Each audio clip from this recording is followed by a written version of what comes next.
The private dining room on the 43rd floor of the Grand Seoul Tower had no windows that opened.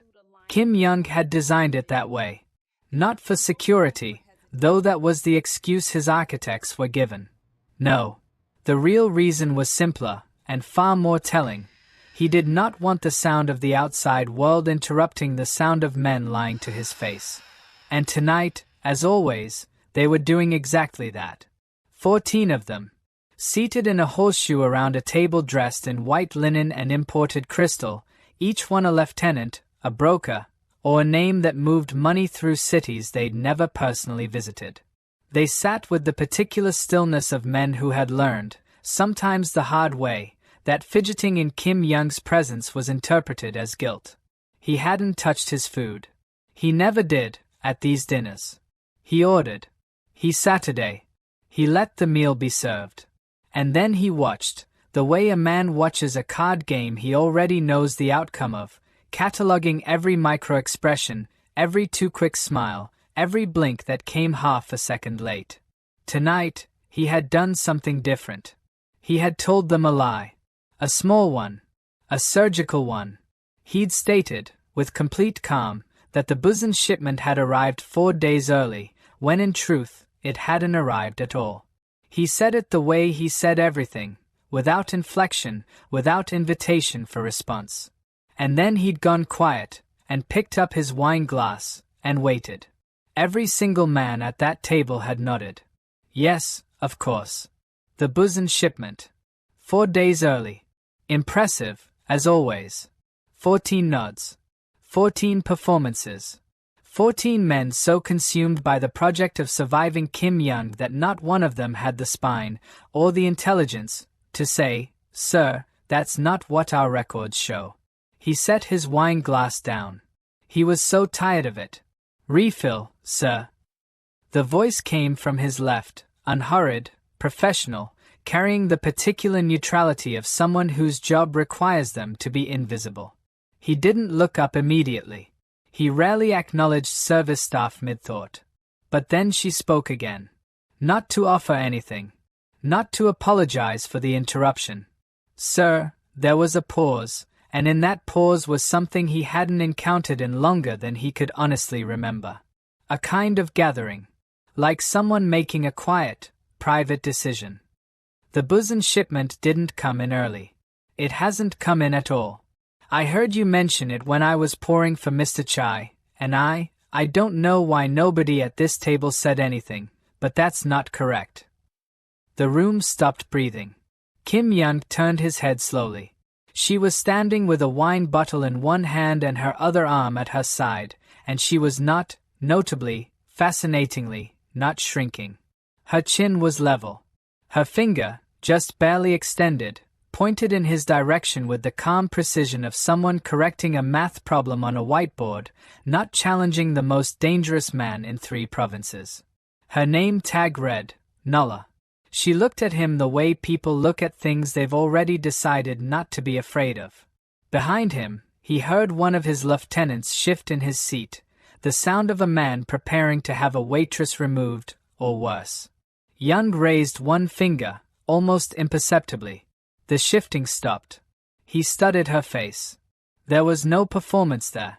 No calculation of odds, no frantic backpedaling disguised as confidence. She had simply heard something wrong, and she had said so, because apparently that was what she did, as naturally and inevitably as breathing. 14 men in this room had chosen silence. One waitress in a black vest had chosen the truth. Kim Young tilted his head, just slightly. For the first time in 4 years, something almost like interest crossed his face. "Nulla," he said. Quietly. The way you say a word you want to remember. She didn't flinch. "Yes, sir." He picked up his wine glass again, looked at it, then looked back at her. "You're right," he said. "It hasn't." The silence in the room shifted, from the frozen silence of held breath to the electric silence of something beginning. His lieutenants didn't dare look at each other. They sat with their nods still hanging in the air like evidence.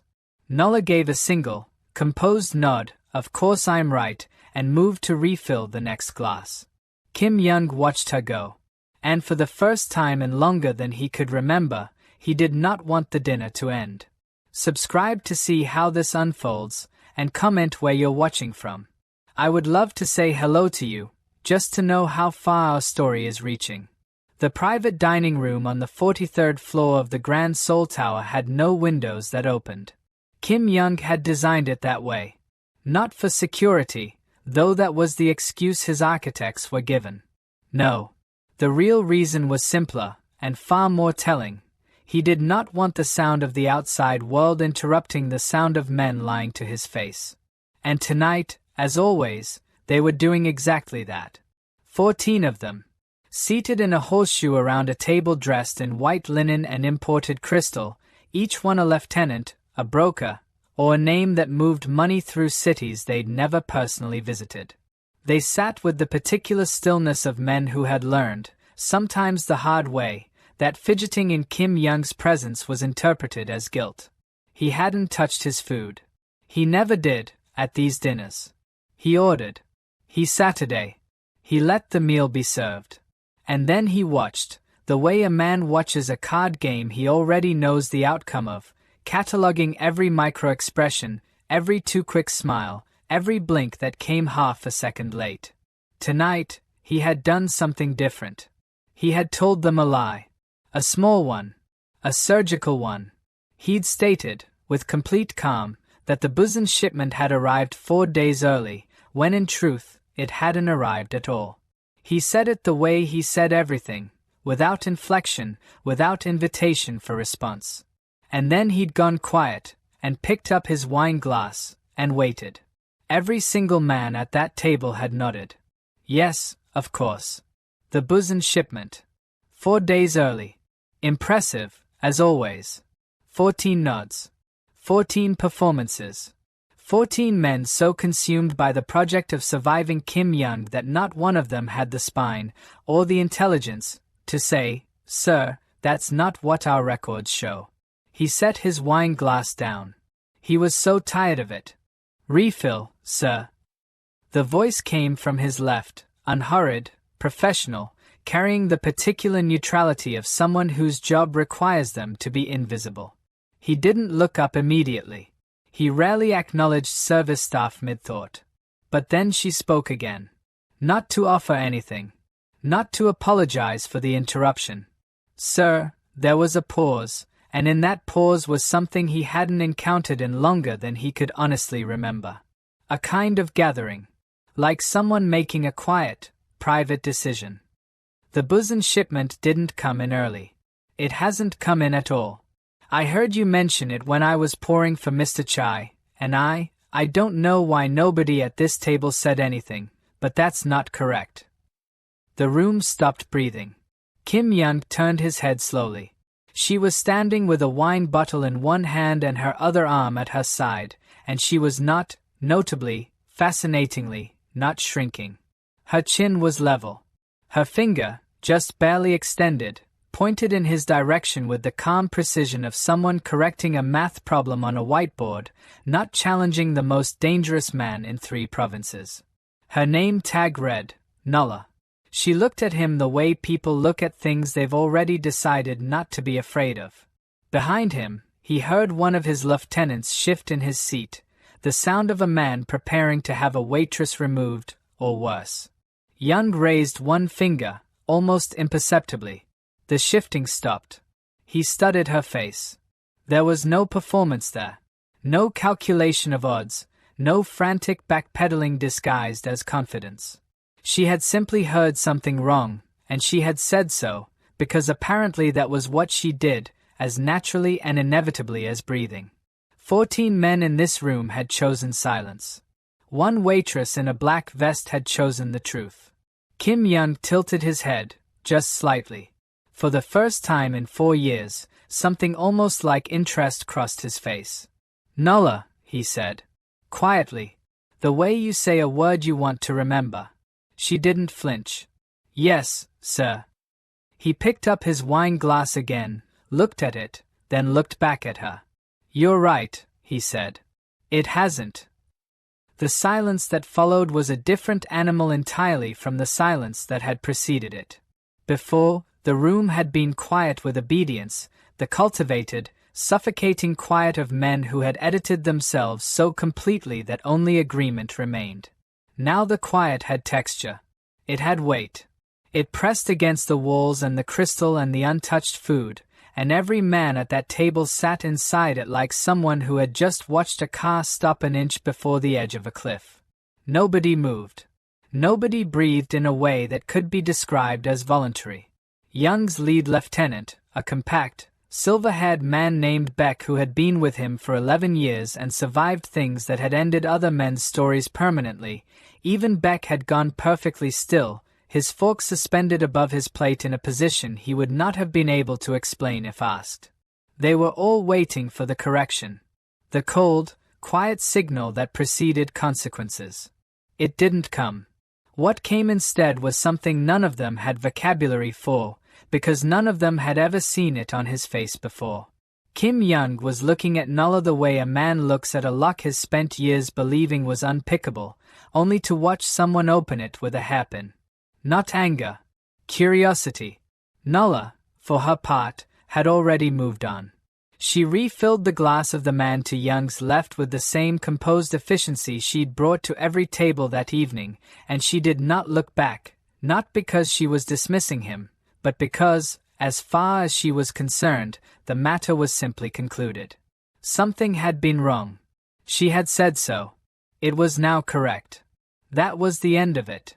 Young watched her complete the circuit of the table. And when the dinner ended 40 minutes later, a dinner in which no actual business was discussed, because every man in that room had privately decided that tonight was not the night to draw attention to himself, he stood, buttoned his jacket, and said nothing to anyone. His car was waiting. He got in. He did not give an address. He sat in the leather dark and thought about a woman who had corrected him in front of 14 people and then refilled a wine glass. He came back the next evening. Not with his detail. Not with Beck.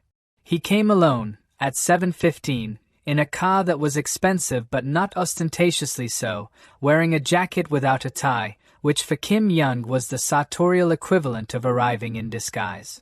He sat at a small table near the window, a table for two, which the hostess noted with visible surprise, since he had booked under a name that meant nothing to her but would have meant a great deal if she'd known to look it up. Nulla saw him immediately.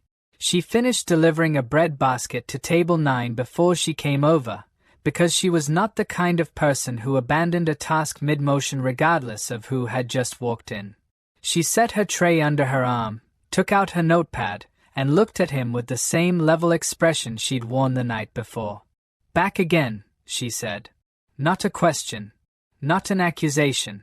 Simply a fact, stated in the same register she might use to note that it was raining." "I had questions," Young said. "About the menu. About you." She didn't fill the pause with nervous sound, which was something most people did when he said something direct. She just waited, her pen resting against the notepad, giving him the space to continue or not continue, as if she had genuinely equal interest in either outcome. "Why weren't you afraid?" he asked. Nulla considered this seriously, which he appreciated. She didn't deflect with modesty or inflate herself with false bravado. She thought about it the way you think about something you've never been asked to put into words before. "You said something that wasn't true," she said finally. "Afraid of what? Being accurate?" "Of me." She tilted her head at a slight angle, and he had the strange sensation of being examined rather than regarded. "Should I have been?" "Every person in that room was." "Every person in that room," she said, setting her notepad on the table and crossing her arms in a way that was not hostile but was absolutely not deferential either, "was performing for you. I was working. Those aren't the same thing. Can I get you water while you decide on a starter?" He almost smiled. He ordered water. He ordered food he didn't eat. He stayed for 2 hours. She came back to his table 4 times, twice for service reasons, twice because, he eventually understood, she was curious about him too, in the careful, self-contained way of a person who would never admit to being curious first. On her third visit she refilled his water without being asked, and on her fourth she sat across from him for exactly 6 minutes, because the dinner rush had ended and her manager had gone to the back and she had apparently made another one of those quiet, private decisions. "You do this thing," she said, without preamble. He looked at her. "When someone speaks to you, I watched you tonight, with the couple at the corner table who recognized you. When they spoke to you, you were listening, but not really. You were filing." She tapped the side of her head. "Like a cabinet. Every person you meet goes into a folder. Threat. Asset. Irrelevant. You close the drawer and you move on." She paused. "You don't actually feel any of it." The table was very quiet. Outside, the city continued its indifferent business.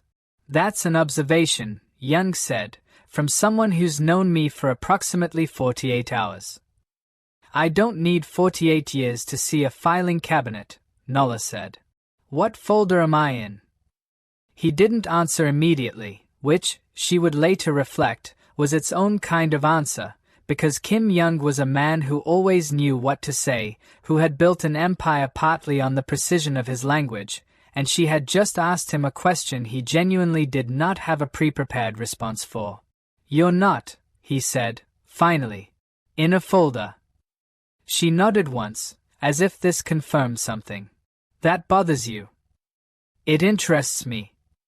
"Same thing," she said. "For someone like you." She stood, picked up her tray, and went back to work.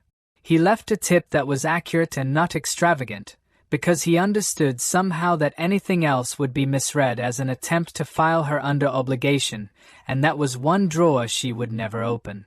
He came back again on Thursday. And the Thursday after that. It became a pattern without either of them formally agreeing to it, in the way that certain things between certain people become patterns, not through negotiation, but through a shared, unspoken recognition that the alternative is less interesting. He came alone. She waited his table. Occasionally, at the end of service, they talked. She told him things about herself with the matter-of-fact brevity of someone who had nothing to hide but also no particular interest in being known for sympathy. She had grown up in Addis Ababa, moved at 19, worked 3 jobs through a degree she'd never used, and was saving to open something of her own. She didn't say what, and he didn't ask, because he suspected she'd tell him when she was ready or not at all. He told her almost nothing, which she appeared to find neither unusual nor offensive. What she did find offensive, quietly, and only once, was when she came out of the restaurant at 11:40 on a Wednesday night and found 3 men leaning against the wall beside the staff exit. They were not subtle men. They wore the particular combination of expensive shoes and cheap aggression that was the calling card of the Daesung crew, a mid-tier operation that had been making increasingly loud noises about Young's territory in the Western District. The tallest one pushed off the wall when he saw her and smiled the kind of smile that has no warmth anywhere inside it. "Nola," he said, knowing her name. "We know he comes here. We need a message delivered." "I'm a waitress," she said. "Not a courier." "Then maybe you're a warning." She looked at the 3 of them with an expression that was not fear and not quite defiance. It was something cooler than either, the expression of a woman rapidly calculating her options and finding all of them workable. She shifted the strap of her bag on her shoulder. "Whatever you're doing," she said evenly, "you should stop." The tall one laughed and took a step toward her. He didn't take a second one. What happened next was quiet. That was the thing that Nola would remember most clearly, afterward, not the speed of it, not the economy of movement, but the quiet. No raised voices. No theatrical warning. One moment the man was mid-step, and then he was not, and the 2 men beside him had gone very still in the posture of people who have just recalibrated an enormous number of assumptions at once. Kim Young stood at the mouth of the alley. He was not wearing his jacket. He had his sleeves rolled to the elbow, which exposed, in the amber light of the street lamp, the edges of ink that most people only ever glimpsed at his collar. He was looking at the two standing men with the expression of someone who has already made a decision and is simply waiting for the other party to catch up with it. They caught up with it very quickly. They left without speaking, pulling the tall one with them, and the alley was quiet again, and Young walked to where Nala was standing and stopped a few feet from her and said nothing, because she was already looking at him with that particular expression, the one that assessed and concluded without asking for explanation. "You were following me," she said. "I was nearby." "You were following me," she said again, the same tone, not accusing, just declining to participate in the softer version of the truth. He looked at her for a moment. Then, and this was a thing that Beck, had he witnessed it, would have reported to no one because he would not have believed his own eyes, Kim Young dropped his gaze first. "Yes," he said. Nala looked down the empty alley where the men had been, then back at him. She adjusted the strap of her bag again. Her hands were completely steady. "You have people who want to hurt you," she said. "And now they know my face." "Yes." "So what happens now?" The city moved around them, distant traffic, a fragment of music from somewhere above, the indifferent machinery of 11 million people living their lives at full volume. In the middle of all of it, Kim Young stood in an alley with his sleeves rolled up and no answer that was also a safe answer, and Nala stood across from him waiting not with fear, not with expectation, but with the particular patience of a woman who had already survived more than he knew and was simply interested to see what kind of man he would choose to be in the next 30 seconds. He looked at her. She looked back. Neither of them filed the other away. He didn't ask her. That was the first thing she noticed, that it wasn't a request. It wasn't quite a command either, which was perhaps more unsettling, because Kim Young issuing a command was something she had a framework for refusing. What he did instead was drive her, in silence, through 40 minutes of city streets, and pull through a gate that closed behind them with the soft, absolute certainty of something that had never once been left open by accident, and then sit for a moment in the parked car without turning to look at her, as if giving her the space to object before the fact rather than after it. She looked at the house. House was the wrong word, technically. It was the kind of structure that existed at the far end of what architecture could accomplish when money removed all practical constraints, clean lines, dark stone, a geometry that was beautiful in the way that glaciers are beautiful, which is to say impressively and without any particular concern for your comfort. Every light inside it was precise. No lamp sat at an angle. No curtain moved. It looked, she thought, less like a place where someone lived and more like a place where someone kept themselves. "How long?" she asked. "Until it's handled." "That's not a number." "No," he agreed.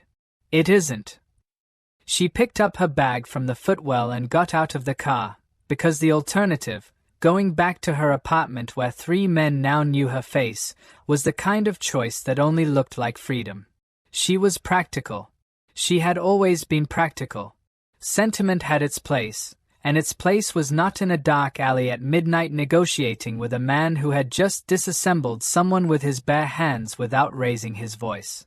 Inside, a woman named Mrs. Cho showed her to a room on the 2nd floor that was larger than her entire apartment and decorated in the particular style of someone who had consulted an interior designer and then never once consulted their own feelings. Everything matched. Nothing was personal. There was not a single object in the room that suggested the space had ever been occupied by a human being with preferences. Nala set her bag on the chair, looked around once, and went to find the kitchen. It took her 11 minutes, because the house was that large, and because she took one wrong turn into what appeared to be a room whose sole purpose was to contain a single very large desk and the silence around it. When she finally found the kitchen, it was exactly what she expected, magnificent, stainless, and completely unlived in. The kind of kitchen that existed to be seen rather than used. The spice rack held 7 identical small jars with printed labels, arranged by height. She opened the refrigerator. It contained water, 2 containers of something that had been delivered from a restaurant and never opened, and a persimmon that had given up hope. She closed the refrigerator. She found Mrs. Cho and gave her a list. Mrs. Cho looked at the list, looked at Nulla, and then looked at the list again with the expression of a woman being handed a document in a language she recognized but had never expected to encounter in this particular building. Berba, Naitakiba, injera flour, cardamom, a lemon. She nodded once and disappeared, and Nulla went back to the kitchen and began the slow, deliberate work of making it into something a person could actually inhabit. She moved the spice rack to a shelf where it could be reached without stepping stool or ceremony. She found a pan at the back of a cabinet that had clearly never been used and remedied that situation. She learned the stove. It was German, precise, and initially resistant to her in the way that expensive things are sometimes resistant to people who don't approach them with sufficient deference, which Nulla did not, and after 10 minutes it conceded. Young did not come to the kitchen that night. He came in the morning.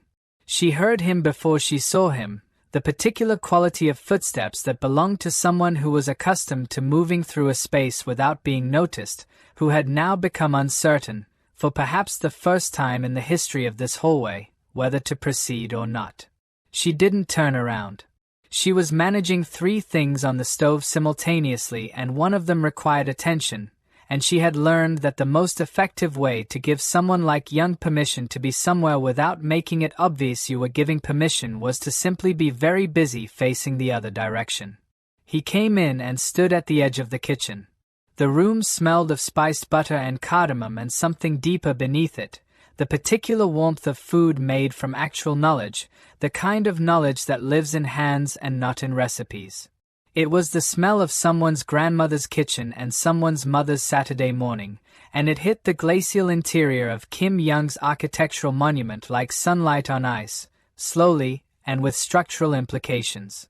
He didn't say anything. She plated the eggs, furfur, pulled apart and folded with the leftover injera she'd made the previous night, and set it at the kitchen island without looking at him, the way you set food for a stray animal you're trying not to startle. He Saturday. He ate. She had her back to him for most of it, drinking her coffee and looking out the window at the garden, which was also geometric and also unlived in but had better raw material to work with. She heard the fork touch the plate and then not touch the plate for a while, and she knew without turning around that he was eating the way people eat when food has reminded them of something they didn't know they missed. "My mother made eggs on Sunday," he said. She turned then, because it was the first voluntary piece of information he had ever offered her, and she understood instinctively that it needed to be met with something other than clinical attention. She leaned against the counter and wrapped both hands around her mug. "What were they like?" she asked. "Plain," he said. "We didn't have much." He looked at the plate. "This is better." "Different," she said. "Not better." He looked up at her. "Your mother's eggs were right for your mother's kitchen," she said. "This is right for mine." She paused. "Even if the kitchen isn't technically mine." Something moved across his face that was too brief to name. He looked back at the plate and ate the rest of it in the specific silence of a man storing something carefully in a place that was not a filing cabinet. It was, she thought, a start. The call came 4 days later. She was in the garden. She had found pruning shears and had begun a quiet, unauthorized campaign against the geometry of the hedges, which she felt had been suffering from an excessive order when she heard the shift in the house. It was a subtle thing, the kind of frequency change that buildings absorb from the people inside them. She had grown up in a household that had taught her to read the air, and what the air was saying now was that something had gone wrong somewhere. She put down the shears and went inside. Young was in the room with the desk. He was on the phone, and he was not speaking, which meant he was listening to something that required him to be completely still in order to process it. Beck stood behind him with the expression of a man who has just received news and is now waiting to find out how it will land. She stood in the doorway and did not go in. What she understood, from the fragments she caught over the next hour, from Beck's careful briefing voice, from the accelerating movement of men through the house, from the particular way Young's shoulders carried the information he was absorbing, was this: the Park Syndicate had moved against 3 of his business interests simultaneously. A warehouse in the Port District, a financial services office in Mapo, a restaurant that was a restaurant in the way that certain restaurants are restaurants, which is to say not entirely. All 3 hit within the same 90-minute window. Coordinated. Deliberate. Designed not to destroy him but to pull him out of this house and into the open. She knew he would go.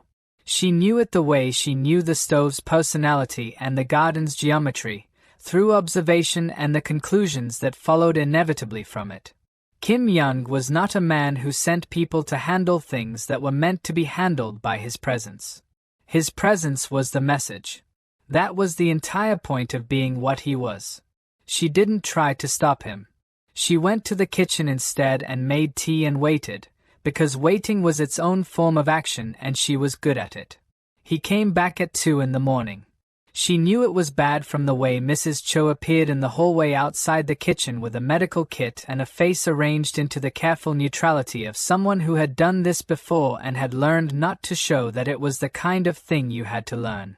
Nola stood up from the kitchen island where she'd been reading and went to the front of the house without being summoned. He was in the entrance hall.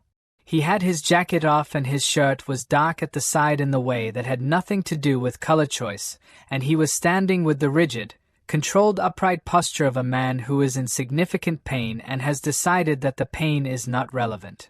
Beck was beside him doing the careful, hovering thing of a man who wanted to help and had been told not to, repeatedly, in the past, and had not yet found the right way to do it anyway. Nola walked past Beck, took the medical kit from Mrs. Cho's hands, and stood in front of Young. "Sit down," she said. "It's fine." "It's not fine," she said. "Sit down." He looked at her. She looked back. The entrance hall was very bright and very quiet and neither of them moved for a moment that was shorter than it felt. He sat on the bench by the door. She crouched in front of him and opened the kit with the efficient movements of someone who is not going to be theatrical about this, who is going to address what needs addressing and not perform distress while doing it. She cut the shirt away from the wound at his side, a clean laceration, deep enough to need attention, not deep enough to be the end of anything, and she cleaned it with the focus of a woman who has decided that the violence in this man's life is not a reason to step away from it, but it is also not a thing she will pretend is normal. "You're going to need stitches," she said. "I know. I can't do stitches." "I know. Beck will call someone." "Okay." She applied pressure with her left hand and reached for the gauze with her right, and for a while the only sound was the quiet, focused work of hands that knew what they were doing.